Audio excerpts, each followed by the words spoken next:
Wir sind hier im Depot vom Ethnologischen Museum in Berlin, der Sammlung Amerikanische Ethnologie. Die ältesten Exemplare gehen zum Anfang des 19. Jahrhunderts, waren also in der Kunstkammer, in der Königlichen Kunstkammer.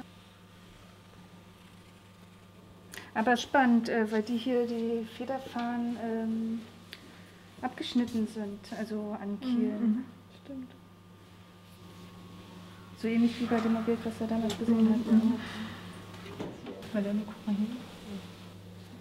Und in diesem Zusammenhang sind sie auch eher gesammelt worden von Diplomaten oder auch Naturwissenschaftlern. Also sie hatten noch nicht diesen ethnologischen Blick bei diesen Sammlungen. Mitunter sind es auch einfach nur Souvenirs, die mitgebracht wurden. Ohne dabei aber wirklich zu überlegen, was steckt hinter diesen Objekten, sondern da ging es dann vornehmlich zu Beginn erstmal um die Schönheit. Und wenn wir eben an die Allegorie von Amerika denken, da ist auch immer der Federschmuck da, sprich Federschmuck ist das Symbol für Südamerika. Wobei die Dokumentation dann immer häufig sehr schlecht ist. Oft in den Büchern steht dann Federdiadem ohne nähere Erläuterung, worum es sich handelt, von wem getragen etc. Das kommt eben aus der Herrnhuter Mission. Das wurde von Herrnhuter Bruder gesammelt. Und deswegen haben wir eben hier eben auch die Mission als direkten Einfluss auf die Sammlung selbst, aber vielleicht eben auch sogar auf die Herstellung, was aber im Moment nicht ganz klar gesagt werden kann. Und das Spannende ist halt, dass in den Dokumenten das nicht als ein Federstück aufgenommen ist, sondern eigentlich zwei Stücke darstellt. Zwei Federdiademe, die anscheinend einer Priesterin gehört haben sollen. Das ist eben hier dieser Bereich, wo auffällt, dass einige Federn auch mit ihrer Rückseite nach vorne zeigen. Außerdem kann man hier ganz schön sehen, dass viele Federn von Insektenfraß betroffen sind. Und dann ist ja auch aufgefallen, dass die beiden Stücke eben auch unterschiedliche Inventarnummern haben. Und deswegen ist generell die Frage, ob die überhaupt mal zusammengehört haben oder ob das Ganze, so wie das Objekt jetzt heute aussieht, ob das ein späteres Ensemble oder ein späteres Konstrukt ist.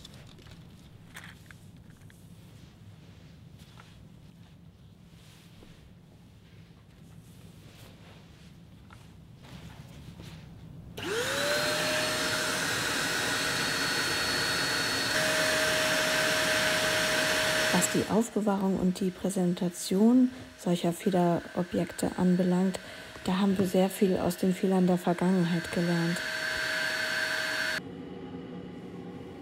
Die häufigsten Schäden, die ich an Federn feststelle, sind Materialverlust durch Schadinsekten verursacht, dann mechanische Schäden, also Brüche oder Knicke der Federkiele und Schäden durch Lichteinwirkung. In meinem Alltag als Restauratorin bin ich am häufigsten mit der Oberflächenreinigung und dem Neuausrichten der Federfahnen, also das heißt mit der Konservierung solcher Objekte beschäftigt.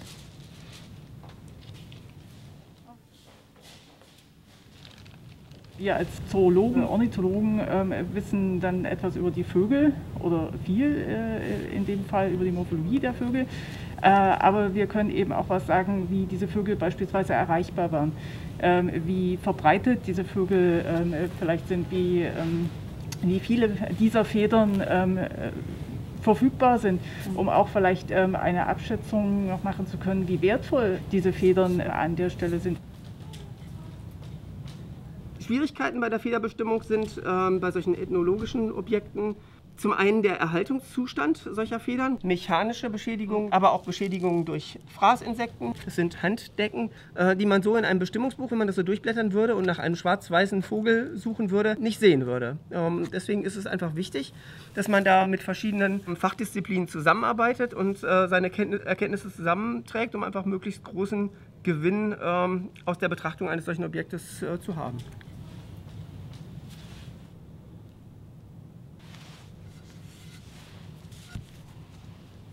Durch minimale Eingriffe wie das Kleben von Brüchen versuchen wir in erster Linie eine Stabilisierung der Objekte zu erzielen und gleichzeitig ihre Authentizität zu bewahren. Das bedeutet unter anderem auch, dass Gebrauchsspuren als Teil der Objektgeschichte dokumentiert und erhalten werden.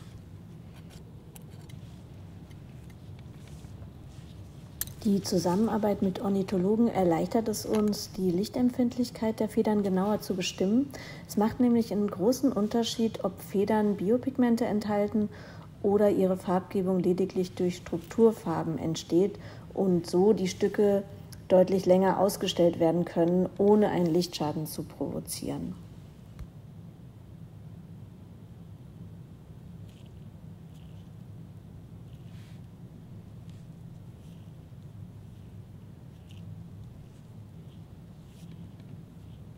Und daher haben wir eben gerade an diesem Beispiel eben wieder diesen Kontext von Missionierung, aber eben natürlich Kolonialismus noch während der Zeit. Dass eben gerade in Suriname auch sehr viele, in der holländischen Kolonie, sehr viele afrikanische Menschen für die Plantagen hingeschifft wurden, bis eben in Mitte des 19. Jahrhunderts, bis 1863. Und deswegen ist eben auch dieses Objekt wieder ganz besonders, weil hier nicht nur ein Kulturkontakt zwischen amerikanischen Gruppen und Europäern besteht, sondern dass da auch noch die afrikanische Kultur mit reinspielen könnte. Und das ist sehr schön, auch im Konzept des immateriellen Kulturerbes zu denken, weil da ist auch der Aspekt der Weitergabe ganz zentral. Wenn wir dieses Konzept auch an die Objekte anwenden, sind wir dann nicht nur in der Vergangenheit, dass die Objekte uns über die Vergangenheit was erzählen können, sondern natürlich in der Gegenwart ihre Bedeutung wieder erlangen können, nicht nur als Museumsobjekte, sondern vor allen Dingen eben vor Ort für die Communities. Und dafür brauchen wir eben auch unbedingt natürlich die Zusammenarbeit dann mit den Gruppen, dass sie Zugang haben zu den Objekten, dass wir ihre Interessen, aber natürlich auch ihre Vorstellungen und auch die Hintergründe verstehen und eben uns danach auch richten können in unserer Arbeit.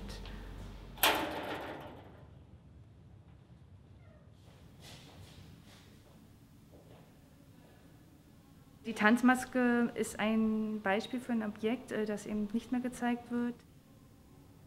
Dank unserem Austausch mit eben den brasilianischen Kollegen ist eben für uns jetzt auch eindeutig geworden, dass dieses Objekt nicht gezeigt werden kann, weil die Tanzmasken im Ritual benutzt werden und praktisch von der Gemeinschaft nur im bewegten Zustand betrachtet werden darf.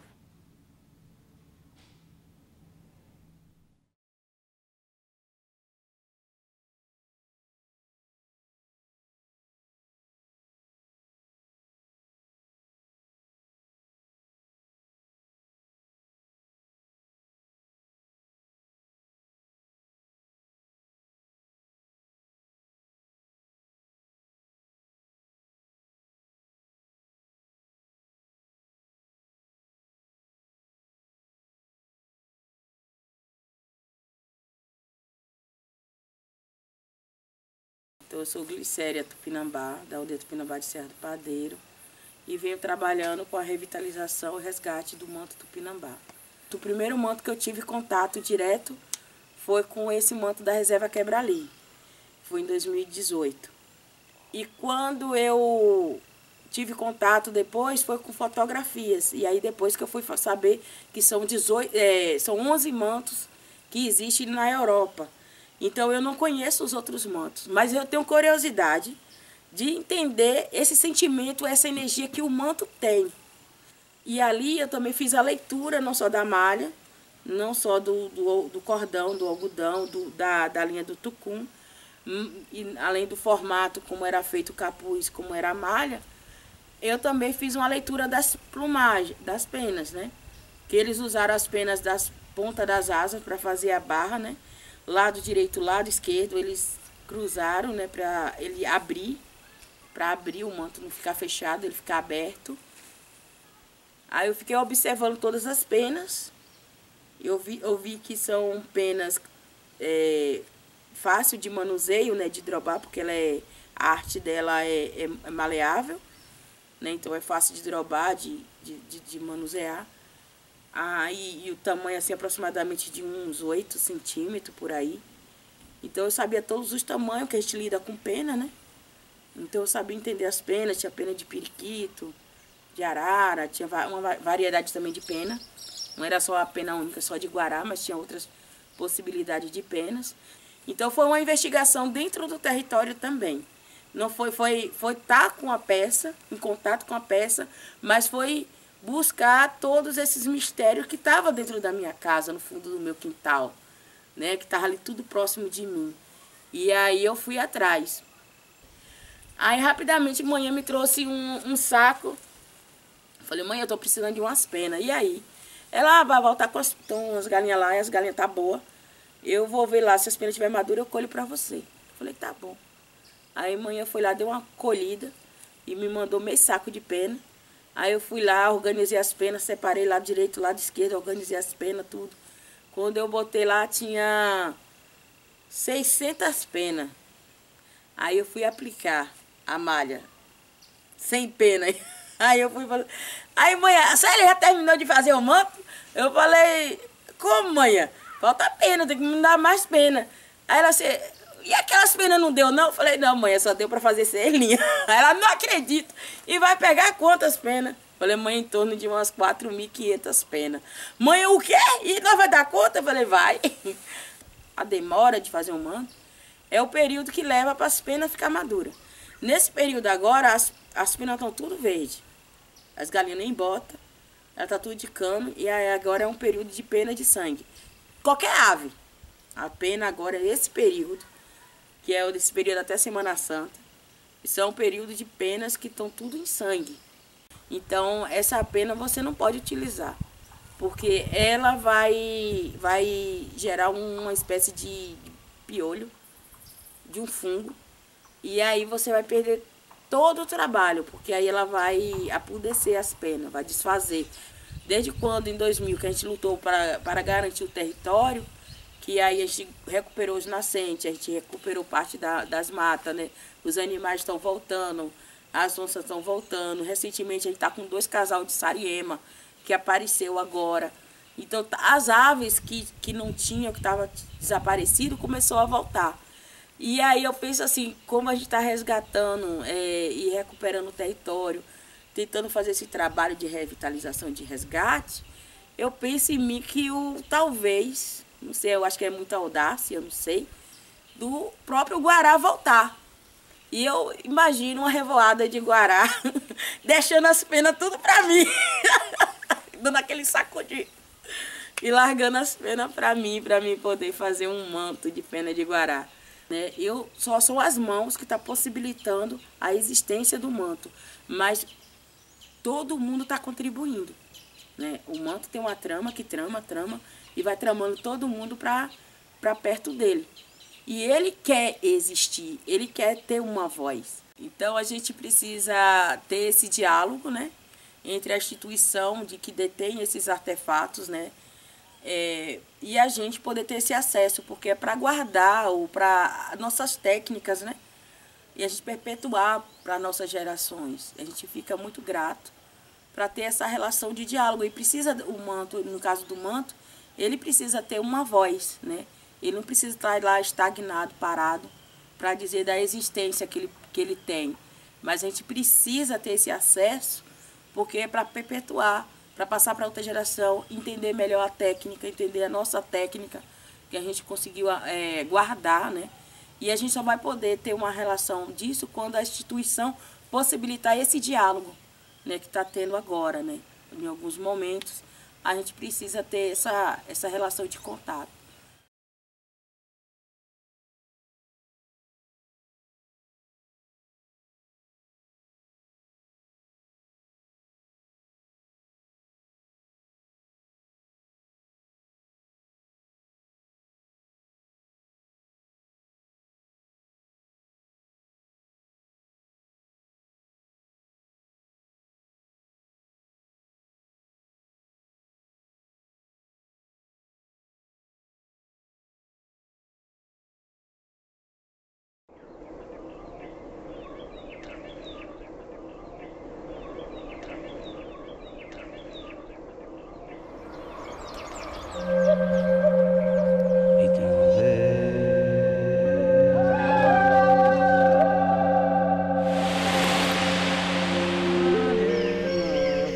Essa é a aldeia Raualó, maior aldeia do povo Inancarajá. Fica localizado na Ilha do Bananal, estado Tocantins, no Brasil Central, na beira do rio Araguaia e Ubirurucã. Nossos ancestrais saíram do fundo do rio para ocupar as margens do rio Araguaia há muitos anos atrás.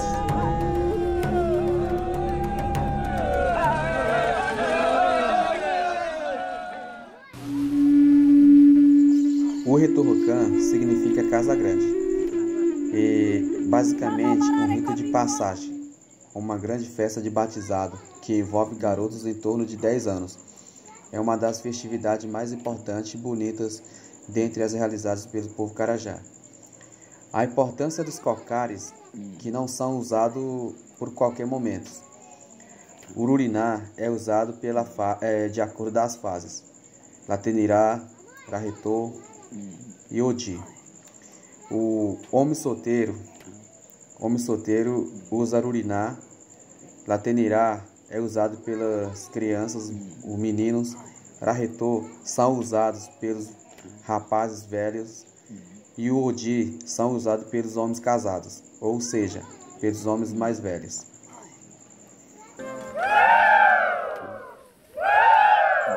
Esse é o Curaninha Carajá, ancião da aldeia Raualó. Curaninha é um dos maiores artistas plumários das aldeias Inã. Ele aprendeu a fazer os enfeites com seu pai quando ainda era jovem e desde então ter feito vários dos enfeites usados na aldeia. O latenirá é um objeto importante para os Inã. Ele é usado pelos diré, o jovem em processo de iniciação masculina no ritual do Retorrocan. São poucas pessoas na aldeia que sabem fazer o latenirá. A base trançada é feita com fibra de babaçu. Depois, Curaninha cola as plumas de arara vermelha com cera de abelha. Para finalizar, Curaninha faz 2 cordões de pena que serão amarrados no topo. Um com pequenas penas de arara canidé e outro com as grandes penas do rabo da arara vermelha.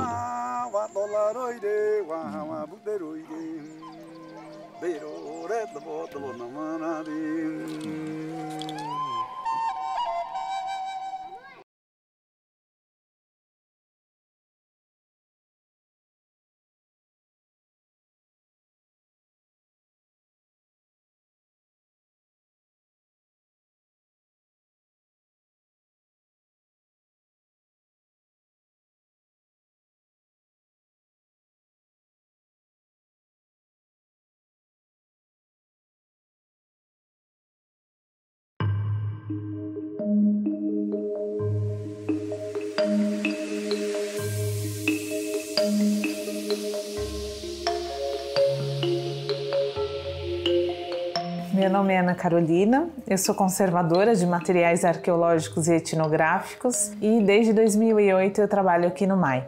Objetos plumários fazem parte das coleções do Museu de Arqueologia e Etnologia da Universidade de São Paulo. Representações de adornos de pluma estão presentes em cerâmicas, tecidos e outros objetos arqueológicos, assim como alguns exemplares desses objetos resistem cotidianamente às ações do tempo e preservá-los é o nosso desafio. As coleções etnográficas do MAI USP integram objetos do século XIX até a nossa atualidade e estão presentes não apenas na cultura material produzida por povos originários brasileiros, como representam outros grupos indígenas. Em agosto de 1989, o MAI é criado a partir de uma incorporação de acervos antropológicos que estavam dispersos em museus da universidade e outras instituições de ensino. Os materiais mais antigos e raros do MAI provêm do Museu Paulista. Esses objetos são extremamente importantes, pois eles guardam registros de etnias já extintas, de técnicas tradicionais que não são mais replicadas e matérias-primas que já não estão mais disponíveis. É a partir de 1947 que as coleções etnográficas do Museu Paulista passam a ganhar um novo fôlego, com as primeiras expedições científicas e com as coletas sistemáticas. Nesse momento, Herbert Baldus que é chefe da recém-criada seção de etnologia do museu e um precursor da antropologia brasileira, junto com o seu assistente Harald Schultz, inauguram uma época do colecionismo etnográfico. Schultz também era um fotógrafo e produziu gravações sonoras, fílmicas e registros fotográficos em suas expedições. Schultz coletou também milhares de objetos que hoje integram o acervo do MAI. Esses adornos plumários têm a função de comunicar as informações de um indivíduo, a sua posição social dentro de um grupo e também valores culturais que desejam ser transmitidos por eles. Para isso, o artesão escolhe minuciosamente a sua matéria-prima, explorando assim diversas combinações cromáticas na confecção de um objeto. O MAI hoje tem a conservação preventiva como um referencial de suas ações. Antecipar-se ao dano é uma das metas das ações da preservação das coleções. A nossa ação diária aqui no museu é pela manutenção das boas condições de guarda do acervo e, para isso, a elaboração de embalagens que são feitas sob medida são essenciais para a preservação de cada um desses artefatos. Esses objetos são vistoriados, são documentados e é nesse momento no qual eles ingressam em nosso laboratório que nós temos a oportunidade de avaliar o estado de conservação deles e também registrar o processo de manufatura desses objetos. A higienização periódica desses objetos também colabora fortemente para sua preservação. Evitar e minimizar a ocorrência de sujidades faz parte da rotina laboral da equipe do MAI.